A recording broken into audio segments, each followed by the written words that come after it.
Hi, everyone. Welcome back to the podcast. Today, I'm speaking to a very, very awesome woman. Her name's Vinisha. And Vinisha is an absolute powerhouse and the managing director and founder of P3 Studio, specializing in helping businesses scale through people, partnerships, and purpose. And Speed 3.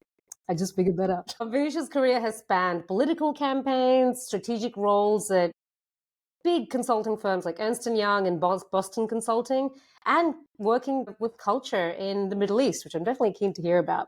She's a huge, massive advocate for diversity across all the ecosystems and raising awareness on the impact of domestic violence in the community as well. Welcome, Venetia. Thank you for having me, Isis. Of course. I love the way we met in Perth. You're from Sydney. In our little South Asian community. I knew from the second I met you, I was like, I've got to talk to this woman. Yeah. And I think Jason connected us too as well. So he's like, I know you're in the syndicate as well. Yes, that's right. Yep. So the women supporting investors, investors supporting startups. It's awesome. So I want to kick off by hearing your story.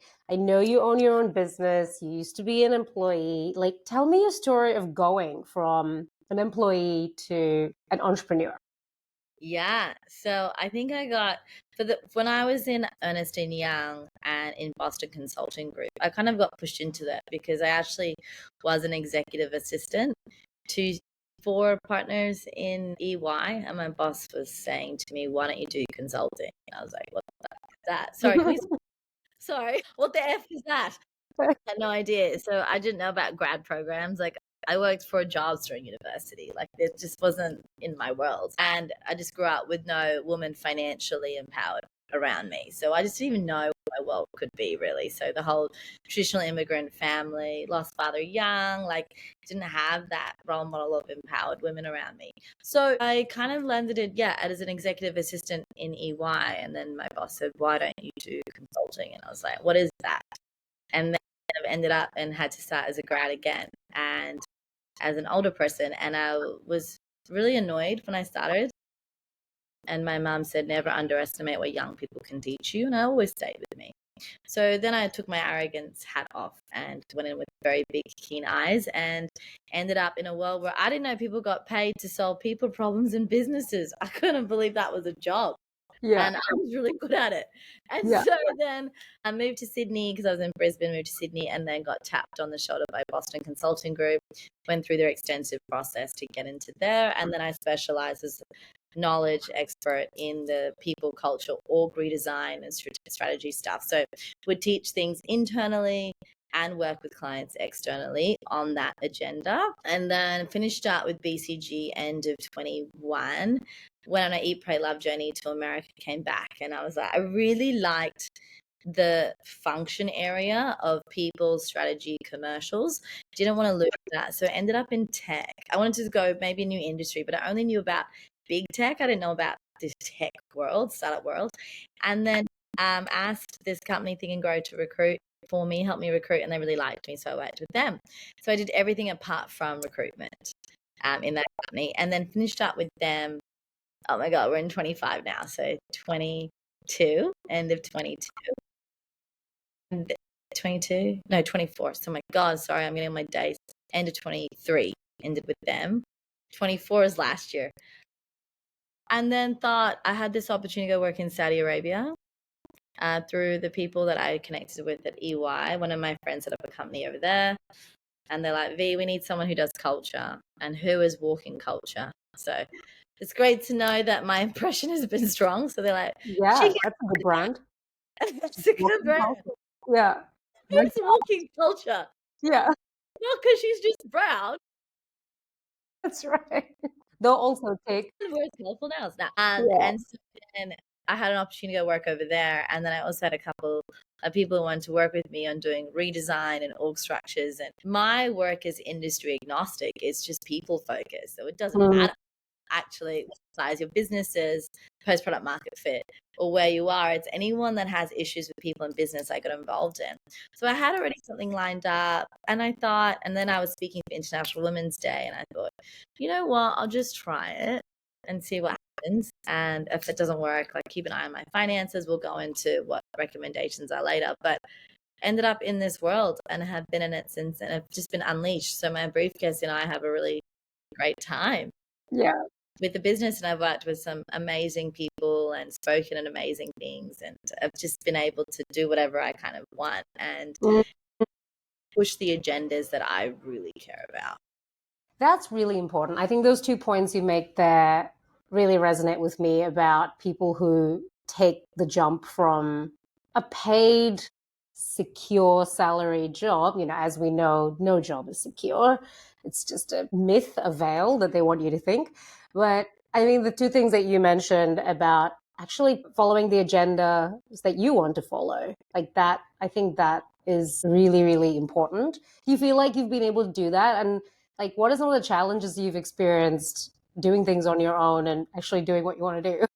Yeah. So I think what's really crystallized over the last year is how I kind of pitch myself. So if I just do it really quickly, I know that I'm really good at building trust really quickly across different groups. I've been doing that my whole career, from the EA roles to consulting to political campaigns, whatever. I'm also got a really commercial mind that can understand how human nuance and human behavior impacts decision making. So I can see both sides. So what I do for companies is a lot of alignment and clarity work. I know I'm a Mm, big girl. I'm not a one-to-one person. I get impatient when things don't change for the better. So I actually focus on B2B because I can work with teams, and I have a very commercial mind that goes, well, are you clear on what your end game is? Are you guys aligned? What's getting in the way? How much money are you wasting on the lack of clarity? Hiring mm, people, having a shitty culture that wants to backstab each other rather than working together. And the only one-on-one I do is the personal branding, which is when I sit with someone for 2.5 hours, pull them apart and get their online, offline profile very clear. Is what I found in industry here is that everyone is very passion led. That wasn't in corporate. We weren't allowed to be passion led. We just kind of just do your job and you survive. It's very big rhetoric in creative and in tech, because I think it's a privilege to kind of really follow your passion, for one. yes. And so you kind of have to be on the verge of a little bit crazy and deeply run by something to be able to build a business, right? So passion obviously has to have a big element of it, and to be one of the first employees in, and like you talking about unstable, that is unstable, right? That is a Mm, risk. So mm, I understand the rhetoric of passion, but then I built this kind of thing to be like, no, we can't make it all about passion, because not everyone is built that way, or at least have common sense around it. So then I go, okay, this is what I get really good at when I get paid for. What do I care about? And what have I always cared about? Reducing the wealth and opportunity gap. I worked in very high end, not high, but like hard to get into places because people saw my merit and capability. How many yeah. times that's been overlooked? And because I've been able to come into this world, I've been able to raise others from my world here. And that's reducing the wealth and opportunity gap. And then that reduces domestic violence, because one of the reasons that people stay is lack of access to finances, community connection. And so what's really lovely is that I've been able to delineate, and because I am so clear on what I care about, I've been able to really build my personal brand, speak at a lot of things last year. I spoke at quite a few things that I care about, that drive the business outcomes and empower businesses, and say, look, this is what I do. And I empower you, because if you're profitable, sustainable, and a great place to work, you drive what I care about, which is Yeah. literally shifting it. And because I'm so clear on that, that's been really phenomenal to just pursue like 1,000%. I think the challenge is always as the financial model stuff, is this going, what is my offerings? What groups am I targeting? What do I work for? How do I spend my time and energy? Because there's a lot of things I kind of do for free or connect people across, but then also be really mindful that I have a mortgage to pay. I'm not in the intergenerational wealth transfer at all. So Yeah. it is me, myself, and I paying a mortgage. I always say I co-own property with the bank, because the bank doesn't care about equity and goodwill. If it did, the world would be a very different place. It cares about payments. So if That's I do right. not do this, then Yeah.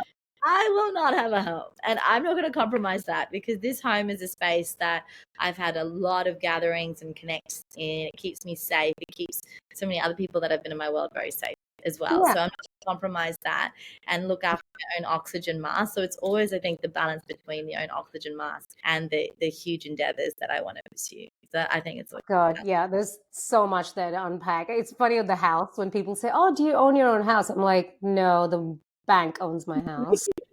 Let's make this clear. Like I was renting.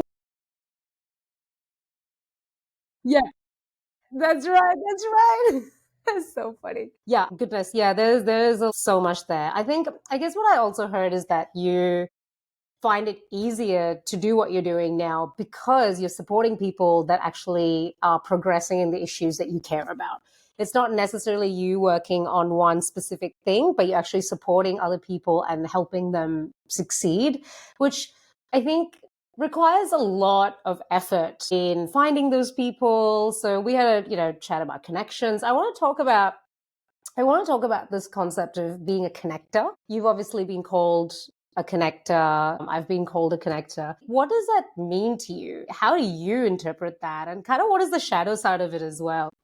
good question. I read the Power Law book when I was doing this debate. I don't know if you got it. It's how VC investing, venture capital investing started globally, like in Mm. America. One of the big things that they were talking about in San Francisco and why it was so successful is that a lot of things were based on connections. And then one guy that was very well known in that VC world, they were saying like pretty much his full-time job was just connecting people and opportunities. Oh, we need a Yeah. CEO that does this and does this. Oh, I know this person that does this and does this. And so a founder said to me, the connectors don't get much recognition, but they are the glue. They're such the glue. And if you have connectors who are the one type that only know the one type of group, then they continue to succeed and get opportunities because a lot of stuff is not advertised. But I have a lot of people that reveal things and share things with me because they know that I have a natural skill, which I've now tripled down on, which is building those connections with very vetted professionals who are very morally driven and who care about the customer outcome. So they know that my network, and I'm trusted, and that's been built over years. But I know that people who are not that way don't do very well around me. They just don't around me, and that's fine. I don't need to be liked by everyone. I actually don't want to be liked by everyone because I'm very clear on what I'm trying to deliver. And so I think connectors have such a phenomenal role, but they're always kind of under the. I don't know. What did you Under find? the Yeah, well, I think when I first started out my career, this word networking, I mean, I really dislike the word networking. I was like, what does that mean? Like, to me, I was told, go to functions and go to like big events and talk to as many people as you can and get their cards. And look, maybe that works for many people and good on you, but I found that really went against all my values. I like deep, meaningful connections, real conversations, and it felt vapid and I'm only here to see what you can do for me. And that did not work for me. So I decided to do, which now is a fairly kind of understood way of networking, is fostering and building connections without any need for what this person can do. So I actually am the kind of person, I'm actually a one-on-one person. Like I don't like groups or like teams. I will corner one interesting person at a party and talk to them for 3 hours, And so what I do now is just try to have more one-on-one coffees and conversations and just like say like how can I help? Like what do you need? Do you need to be connected to people? Do you need to and that's really the best thing I can offer is to go, are you selling a certain thing? Do you need a connection in this certain business? So it's always kind of coming from that point of view of how can I help? But there is a difficult side to this, which is how far do you help before you need the help yourself? So I know I've definitely struggled with saying, hey, actually, what I need from you. And often I'll ask people, like, what do you need? And they don't ask the question back. I know. I've actually started. Can I share this thing with you? I've just started my new partnerships chat because it is part of P3, it's partnership. So I better get that right. I've actually started this thing where I go, okay, what are my goals? What are my skills? And what are my offerings? And now I share that and I go, what are your offerings? What are your goals? What are your skills? Is there overlap? Yes or no? that. Because I'll share it with you because I go, well, I need this. I need to increase my revenue so I can pay my mortgage and don't have to work full time so I can continue to serve this charity called the Startup Community Ecosystem. Yeah, Things I that's give a shit about. brilliant. But I can't do that if there's no mutual or some support because I'm like, this doesn't work for free. I'm sorry. I don't have millions of dollars behind me to Yeah. do it. Even if And I I did, I think wouldn't do the same work. And I think this is something that I've noticed, particularly mentoring women as well. Even when I had women reporting to me, there's a common theme of I really care. And I've absolutely burnt out doing the same thing. I care so much that I care about people, and whether it's the people that report to me or my customers. So I'm just going to do what it takes, even though I'm not being supported by the big boss, even though I'm not getting paid to do this extra thing. Like, I know it matters so much to my heart, so I'll do it. The problem is you burn out. If you're not getting paid, if there is no gate, then you don't actually get to keep doing the thing that you want to do. I think it's a very tough lesson to sort of learn, which is you do need to ask people for money, and you need to say, okay, I'll share something with you. I actually, I recently rebranded as a women's coach. So I was doing operational work in startups, and I decided, no, I want to work with women. And it's not just most people that request my time are still men. 90% of my LinkedIn messages still come from men. And then the other thing I realized is I have this free discovery call that I book in. Now, I realized that when people do use that time with me, they generally have a coaching session for free. And then I don't really hear from them again. So I'm actually going to pivot this year. I'm going to experiment and charge for the discovery call, but make it very discounted, but make it very clear that it's a 30-minute discovery call that is discounted, but it is a coaching call. Like, come with your problem. You give, don't you? I'm the same. You Mm, give. You're a yeah, giver in that if anyone wants to engage with you, you will share insights. I found it too. And yeah, then they fuck off. And yeah, I'm like, thanks. yeah. Thanks. What happened? Why And do the givers get screwed and the takers do so well? I know, and I think that It, it's like a real battle between yeah. doing what, like, you don't want to not be who you are, but at the same time, you also don't want to be taken advantage of. Well, this is where I created this. I had a gathering at mine, about 15, 18 girls at mine on Friday, and we talked about passive investing or passive income. And this is why I really want to focus on passive income so I don't feel this niggle. If I have enough income flowing that I can literally decide how I want to spend my time because my fixed expenses are done, my fixed costs are covered, then I feel like I would have a lot more freedom in this world, which, to be honest, I'm writing a book about this whole world of personal branding. For people in this world, there is a lot of people who have financially okay, Yeah, if not incredibly wealthy. So yeah, these discussions, they're able to do a lot more mentoring for free. They're able to give a lot back more for free because finances isn't in their back of their mind. And that's phenomenal. But as we said in the Curtin University event, what about those who do?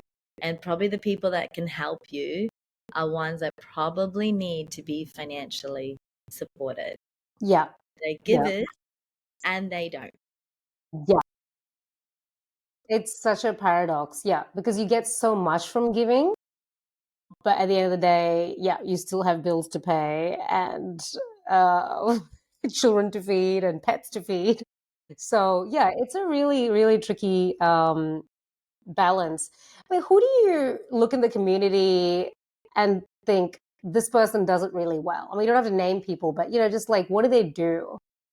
So I think a tactic I really took on is a lot more online than meeting in person. So really vet because meeting in person takes a lot of energy. I really adopted phone calls, but I had a girlfriend who's super, super introvert, phenomenal businesswoman, but very introvert, knows herself well and does calls. A lot of people just do 30-minute calls, that's it.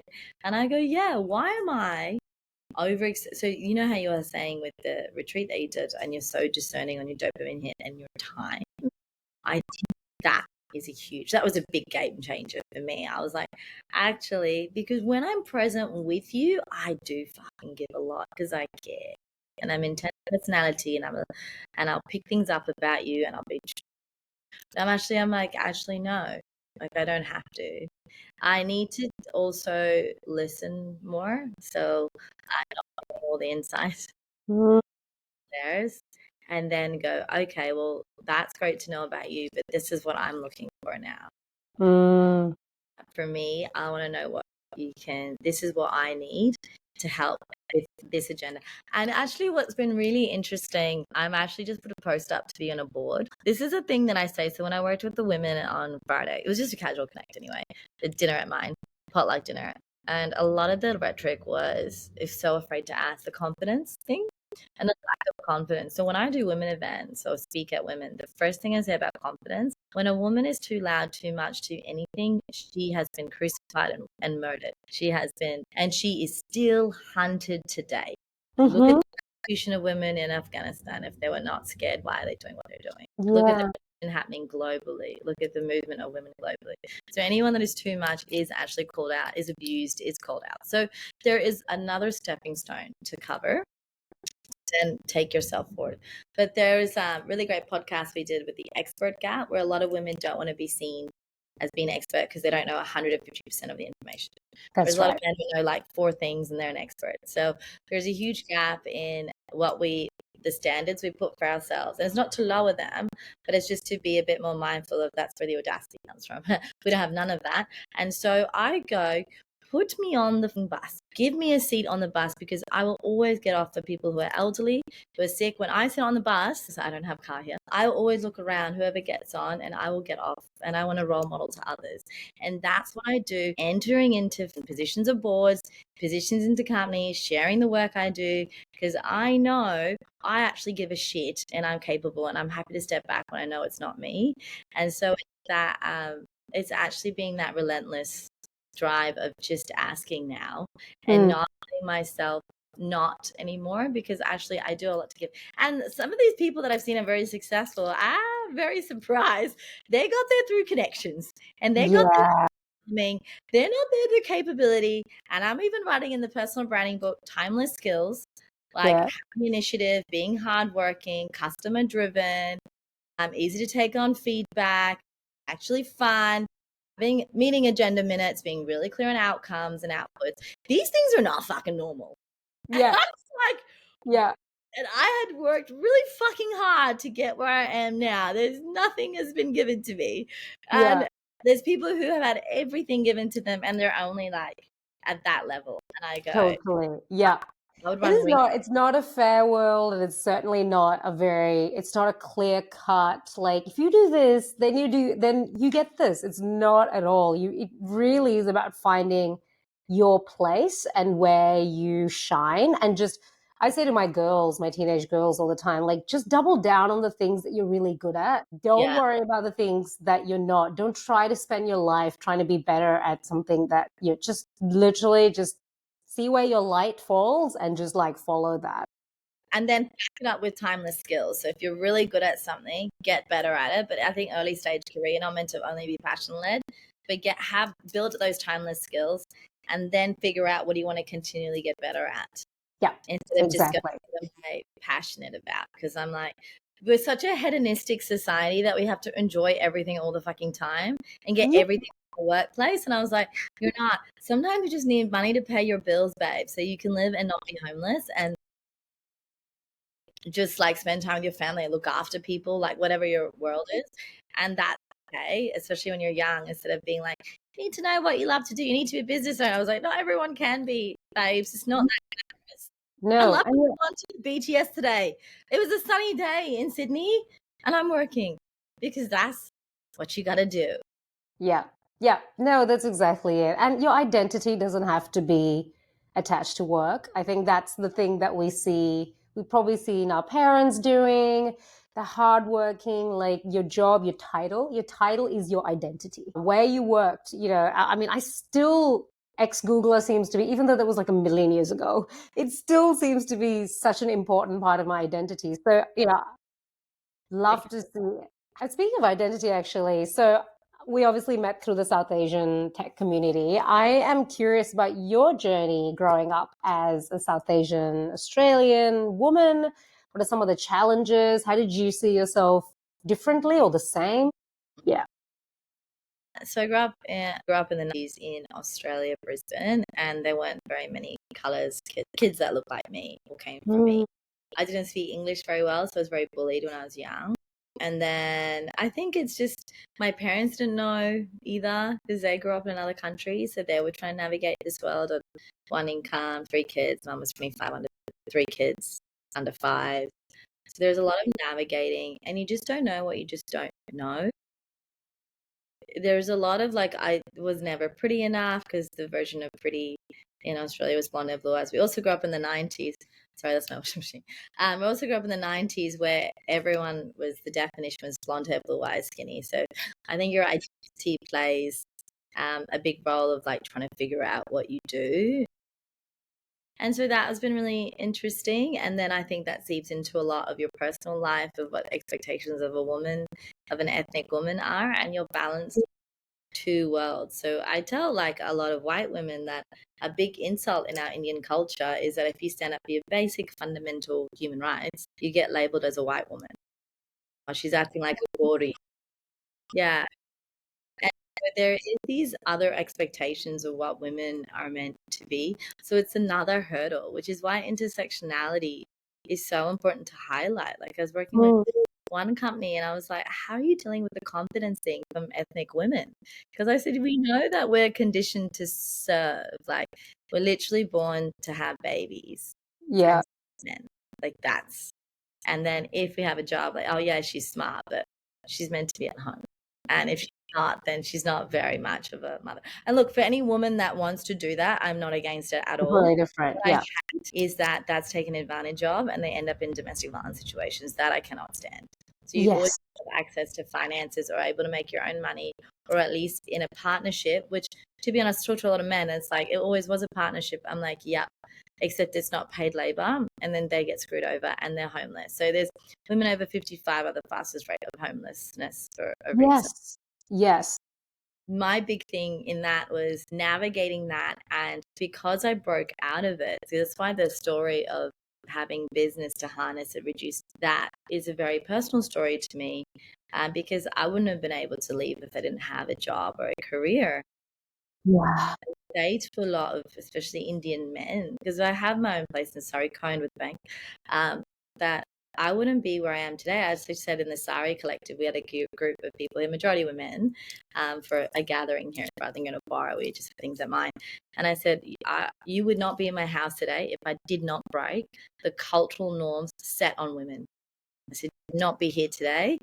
I wouldn't be able to do the work that I do now and open the doors and use my skill set for good if I did not break out of that. So it's like we are the first generation of women to ever be able to live by ourselves.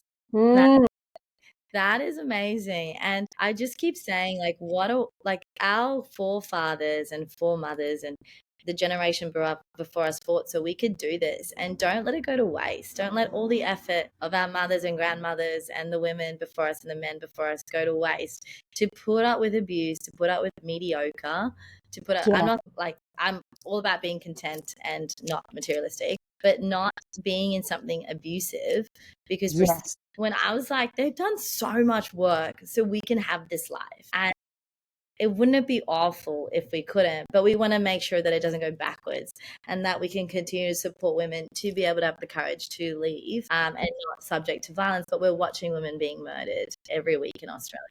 So I mean, I think the South Asian comes in of what the expectations are. Thank God I have a phenomenal family who are not like that at all, supportive, but I'm watching people and in the community that are very bounded financially because of cultural constraints. And they're not earning the money, they're earning the money from their fathers. They are bounded and they are stuck. And I was not in that trap. I had a career, but I would have been. And that's when my heart breaks, is the cultural things that set back women. And then it trickles in through all the leadership. And we see a lot of internal racism from our own kind, plus kind with women and own kind of men, like the rhetoric I've had from assholes both within our own cultures is just this jealousy, this sickening. And I'm just a big like, wow, we all fought to be, we've all been colonialized. So come Yeah, on. yeah, Like, we're on the same team. Like, you I, haven't noticed. I was like, she want to make the lives better for your kids in the corporate world. Yeah. Here. Like we got to work on this. But I think it's recognizing that the cultural things have played a role with your confidence and how you show up and things. But it's better that we come together. Which is why we have Sari now as well, and many other brown boss babes and many other groups that are like, well, how can we build connections based on familiarity, the ways that others have for such a long time? But the aim is to empower. I ranted a bit, but I don't know if that helped. Gosh, yeah, like there's so much good stuff. I think it's you raise a really good point of when you are growing up South Asian in a predominantly white community, you're not only different, like I certainly found this moving to New Zealand at the age of 13 from Dubai, really the worst transfer you could ever make to a tiny town called Dunedin. Oh, Dunedin. Yeah, yeah. So, definitely other than my cousin, we were the only non-white children in that school. And you're on one hand trying to fit in. You're trying to be them. You're trying to speak the way they speak. You're trying to, I changed my name. It's like it's all of these different things that you're trying to be.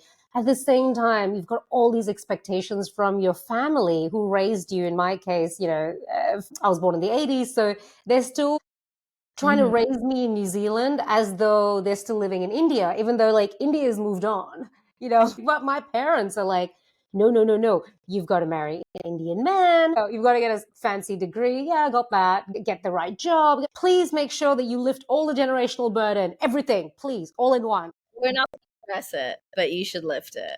Plus Totally. the money. Yeah, that's right. Like, can you just not embarrass us and also make us proud all at the same time? Yeah, Thanks. yeah. Be healthy. Don't be fat. If you want to talk about taking criticism, when there's feedback, I was like, feedback growing up Indian, I received feedback from a young age. You're too dark. You're too Yes. brown. You're too Yeah. fat.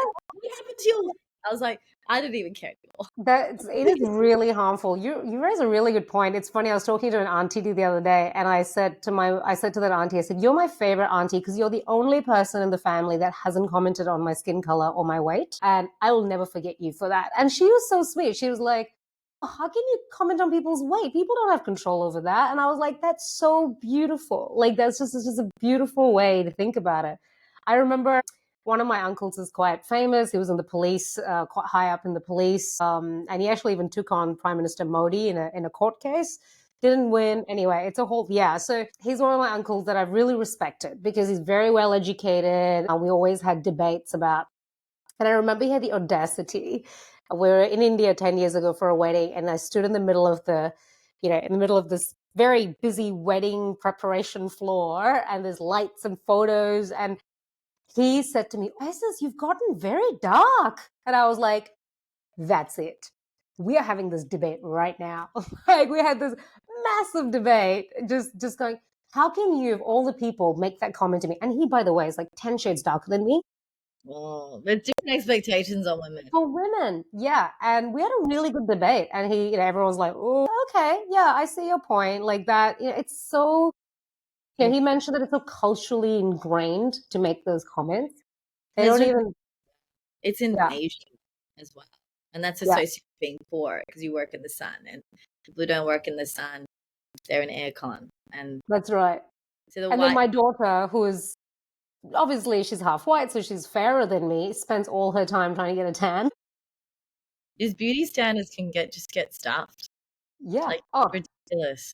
yeah, just I actually have this. I actually I've been trying to get rid of the mirrors in my house because I realized that it's such a ridiculous distraction. Like, I don't need to see my face all the time. You know what I mean? Like, In my house. I had this little saying I said to myself this morning. I put something on and I was tempted to go look in the mirror. Not this, it was just when I went for a walk. It was just like, activewear. And I thought to myself, if it feels good, it looks good. Like, that's it. You don't need to go look in the mirror. Maybe your face, make sure it's like, something's not on it. That's Otherwise, funny. just walk out the door. So Yeah, yeah. in the book, I'm talking about dopamine dressing, and there's actually been studies on it Yeah. about when you feel good, when you look good, you feel good, and your confidence. And so, actually, this year, you're talking about the Indian collab. I'm really embracing Indo-Western wear. And so I'll be going to, so I actually a few years ago, I worked to a event in a sari. And do you know, I was wearing the sari. I didn't realize how emotional I'd get because none of my grandma or my mom or they were such powerful women that could have done so much more, but they weren't able to, due to, many things. I felt like I was wearing all the generations of women before me, not in a English way, but in a way that I'll start crying. I was in it for them. Like I was like Yeah. all the women that should have been in the room and they weren't. I will. And then so this year I want to do. I've just bought a couple of Indo-Western wear clothes and I'm going to start wearing to more mainstream. Like I wear abayas that I bought from Saudi Arabia. I wear kimonos. I checked, apparently not offensive. I checked quite a few websites. I want to wear more traditional, like Eastern and cultural clothing because it's such a big part of my personality and dopamine dressing. But bringing in that really beautiful part of our culture that's not Yeah. suppressed but actually so embracive of what we are. So I'm going to be start wearing a lot. I got a couple of items over Christmas that I'm going to start wearing now to mix both because I was like, I have so many beautiful saris I'd love.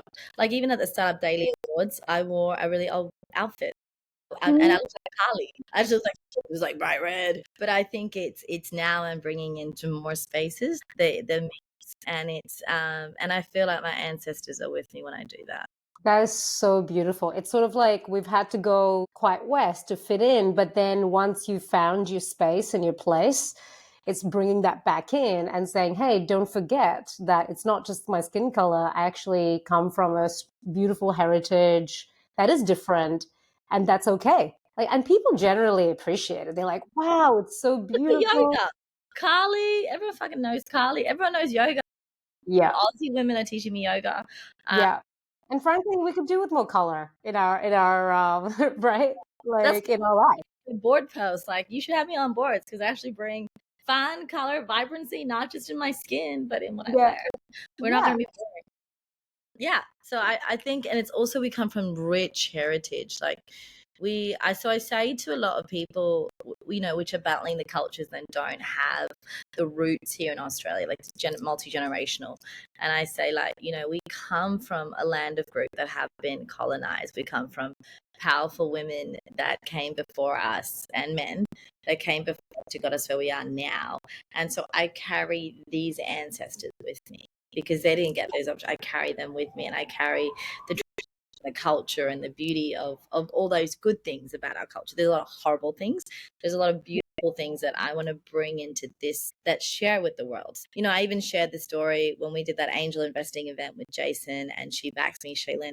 I shared the story with my great grandmother where my great grandmother was in Fiji. This is when everyone was in India. They were all leaving to come to Fiji. My great grandfather, this is my mother's mother, he was already here with his son and they had my grandmother, and her sister and another son up there. And her father said to the mother, only bring the boy, leave the girls behind with an auntie. So would you nowadays leave a girl behind because we leave children behind because she's a girl? And my great grandmother said, no. Mm. So she fought in the 40s. She went and borrowed money. She got the girls' passports. They went on a ship, accompanied with another old lady, and she took her girls and her son, and she brought them. She defied him, and she said, "I'm going to bring." And I brought that story up with my grandmother. She's not the most English literate, but she's going through. She was Yeah. married at 16 as well. I shared that story and I said, is it okay if I share it in public? Because Mm. I want to talk about the courage that your mother had to bring here. And we can see that it's all these huge forms of things, that there's been so many battles fought before us Mm. to here where we are now. And to disregard that or to play yourself small is disregarding all the work that they've done. And that's bullshit. So I borrowed it with my grandmother and I told her, and she's actually, so she came to visit my grandma and mom came to visit me in Sydney. It was so amazing because I was like, oh, here's my home. You can stay here. And they never got what I got, right? And I said, I'm so grateful you're not jealous and that you're so supportive. Hmm. I said, is it okay to share that story? Because I want to acknowledge all the work you have done to, Yes. even if you've not built a career, built this, you always pushed us to be educated, to have our own minds, to not fall under these kind of these rules that were set on you. And for that, Yeah. I'll always be grateful. So it's looking at those I before love that. Yeah. and acknowledging that as you go through, your own immigrant or, entrepreneurial journey or whatever, to be like, what has the work done before? And that's what I carry with me is I carry generations of knowledge with me of incredibly smart business people who hustled to get where they are now. So my whole family, we all hustled. Yeah. Yeah. And that's something that we said in the meetup that we met at the Sari Collective with the other. It's that the key thing that you notice around people who are brown and immigrant, not necessarily even brown, but just immigrants, usually coming from another language background that's not English. There's that hustle. There's that like, okay, I'm in this country now and I feel very grateful to be here. I'm going to do what it takes to make, Yeah, yeah. hustle. Like you reminded me how much my own mother did when she struggled in New Zealand to get a break. So she moved to Australia, stayed like couch served in friends' houses in Tasmania on her own in her 40s, um, to get a break into Australia because even though she's got multiple degrees, she just couldn't get work in New Zealand. So hope it's okay. I'm sharing a story here, but but she's done so well now. Started departments like head of IT. She's at big schools. She's like grown schools. So I'll have to feature her in this podcast. But God, you do. We want to hear her story. yeah, Hear this story. So this is what I always like. I actually wrote about this, and I wrote this in the book, and I wrote this in other stuff. It's like one of the biggest disappointments is people who have everything and who could do so much more. So their starting points of life is so much different, and yet they stay here. They go into drugs, they go into alcohol, they go into a full-time escapism. Nothing wrong with drugs and alcohol, but I'm just saying, as in like they go into full-time escapism and don't level up. And then you have people like your mum that start at very different starting points. Imagine she had that starting point. But then you go, like where she would be, right? But then you go, but did all that make her what she is, to the resilient, caring individual? Like I think of that with my journey. I got to where I got to because I had to go through that to become the resilient kind person that is the hustler, that I wouldn't have been able to do that if I had everything given to me. There's always this exactly. side. So it's educating that group and going, I come from that world. I bring different perspectives. That's why you have me on your board. That's why you work with me in your teams, because I come from something different. You come from something different. You have money. Let me help you make it and spend it on other things. But what I see a lot is the lostness. A lot of successful founders running around and just a vacation here or escapism there, or investing in this or that is going to make them feel content, and they're lonely, and And they're purposeful. yeah, and Yeah. escaping because they don't want to feel. And I go, give me that fucking money. I'll give it to Yeah. men intervention, domestic violence intervention centers. We can heal Yeah. society. We can heal the pain. I say, There's I a support men. there's a really interesting article in The Economist this week about the uber rich and the kind of mental health struggles they go through. And of course, they don't get any pity from anyone, which makes it harder in a way. It really, like, it was such an interesting article to go to say that if you're searching for happiness, like getting to that kind of status is not going to get you that. Absolutely, there's plenty of research to say you need a certain level of money to be able to feel secure. But after that point, they just there is and I think I'd say that to people who want to start their own businesses. I'm like, if you're going to go start your business to try and make more money than you do now, that's a bad idea.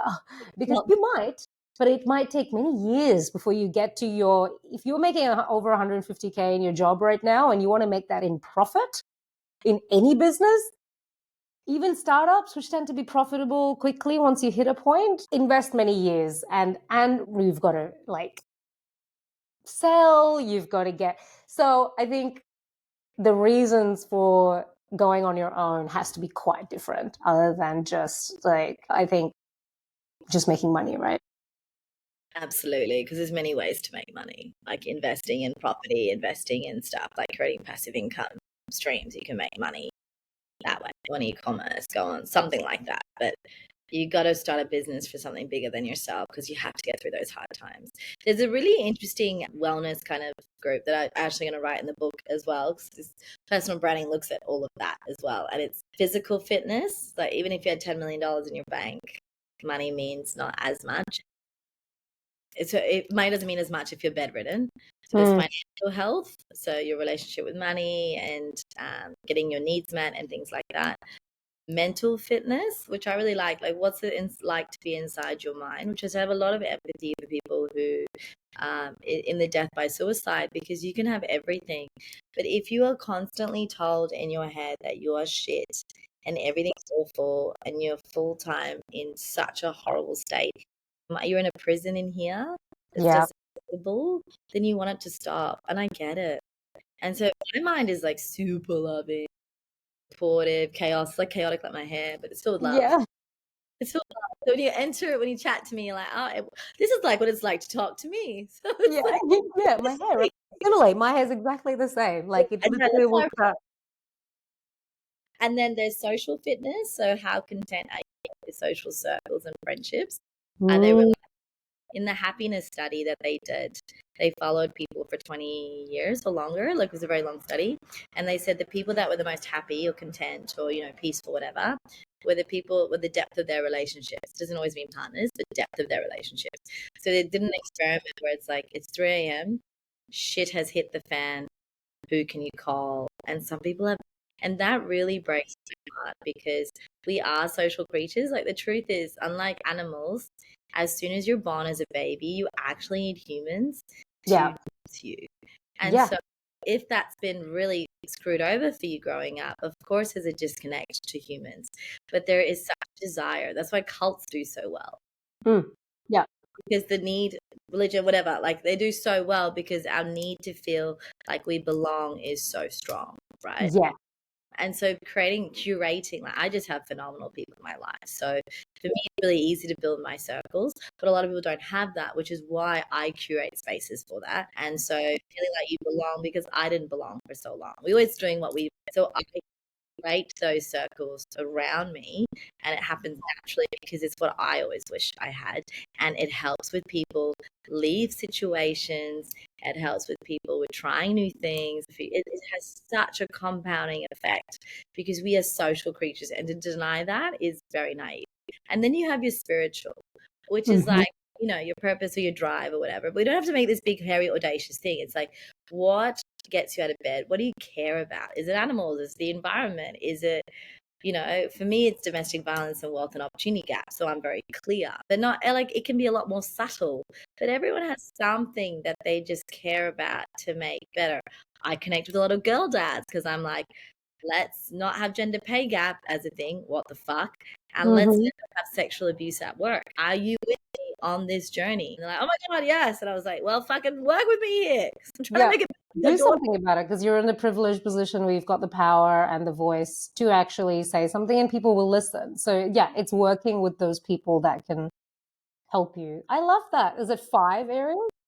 Yeah, it's the 5. And it's working with the awareness. I had a conversation yesterday about someone about sexual abuse at work. And he thought, you can use sex appeal at work. And I said, no, I'm talking about rape and abuse at work. I'm talking about women being shut down, not saying a word, don't cause trouble because you will not get another career. Yeah. That's the shit I'm talking about. Yeah. Not just political, we can't do this and everything's not right. No, I'm talking about actual abuse. And he was like, people do that at work. And I was like, I know. He's like, I can't imagine anyone in my circle. I was like, do you know what the most disturbing thing is? It's probably someone in your circle, but because you're not a pretty young woman, you're not feeling that. Oh my goodness. I hear this from so many well-meaning, beautiful men. They're like, that happens? Just even just walking down the street and number of people that like beat their horn, like that's still a thing. I'm just like, and Yes. I was visiting to friends and they're like, people do that? Like, yeah, they do. But you've got to believe us when we say these things. I think that's part of the problem is it's like, as women, can you please just believe us when we say these things happen instead of questioning it? Like, surely not. Surely people are not going to like First grab thing, your butt at work. Yeah, or you just Yeah. feel super uncomfortable to do anything, so you just don't go to networking or growth events, and then you're suppressed. Or they hire. I always say to a lot of investors, I was like, why would you invest in someone who makes business decisions based on their organ downstairs? Like, oh, this engineer is not pretty enough. I was like, excuse me, that's not a very smart business decision. I would prefer to work with people who make decisions up here and here, not down there. So that's pretty stupid from a commercial point of view, let alone every other social context that we have. And so when I worked at when I spoke at the Tech Council in Diversity, I'm quite like in your face. So, but in a loving way, in a commercial way. As you should do. And so the thing I say about diversity, it was like, okay, well, solutions are being created? Who's thinking for your kids? Who's thinking about the access for pedophilias to come access? Who's thinking about those solutions? We need to have people in the room that care about different things, because they will search for different things. It will help with your risk management. It will help with your customer. It will help with lots of things. It's to make money, but it's also to protect the voiceless, which we need to do. But we can only do that if you allow that in the room. And then the other thing I said, they're like, okay, what do you recommend at the Tech Council, like partners thing? What do you recommend everyone does? And I said, I can't change the misogynists. I can't change those who purposely hurt and create toxic cultures that are there to abuse and hurt others. Phenomenal men, coined by my coach lady, but phenomenal men, great people, don't want to work in those environments anyway. They prefer to work in more conducive environments. It is literally. So what I say is like, I can't change that, and I'm not going to, because that's just a battle. I've had debates with this, but I'm not going to. I want to focus on businesses that I can help grow. Exactly. That are profit for purpose, hire people based on merit and capability, have a little bit more context, care about stuff that I care about too, and empower them. So go help them find a customer, go help them fundraise, go help them do stuff, because that's where change is. If I'm an engineer and I don't have the ability to make my own business, I don't have the money, I don't have the skills, whatever, and I have 3 companies to choose from who are run in this very toxic way and one is not. But if you only give me options of 3 and they're all run the same way because it's the same groups that keep making money and supporting each other, then I'm going to continue to perpetuate it, because I need to feed myself and my mask. So we continue to perpetuate it. That's why my focus is growing businesses, because that's how you break the cycle. That's how you shift things. But if you do not give people a choice on where they're going to work, then it continues to perpetuate. And so now we're seeing this intergenerational wealth transfer. A lot of money is going to women and groups that actually give a shit. So that the tides, I keep saying my mantra is the tides are changing. And if you're not on that bandwagon for change now, you're going to be left behind. And I'm here for it. Like, what a fucking great time to be alive. Yeah. Oh, 100. Oh, yeah. I think that's the nail on the head, really, is we're not fighting for these issues to create safe environments for the minority, the women, the voiceless, because it's the right thing to do. It's because it's actually the profitable thing to do. Commercial. You create these environments, you're going to attract very smart people, including men, who want to also feel safe and valued. So it actually is it's actually a logical thing to do. But yeah, I think we've got to wrap it up here. Thank you so much for being really candid, and I can clearly see the like fire and the passion you have. And if you need help, you should definitely talk to this woman. She's amazing. I'll put all your details down in the show notes anyway. And yeah, it's just been really, really lovely to reconnect again. Thank you for everything that you do. Thank you for having me. Thanks, lovely.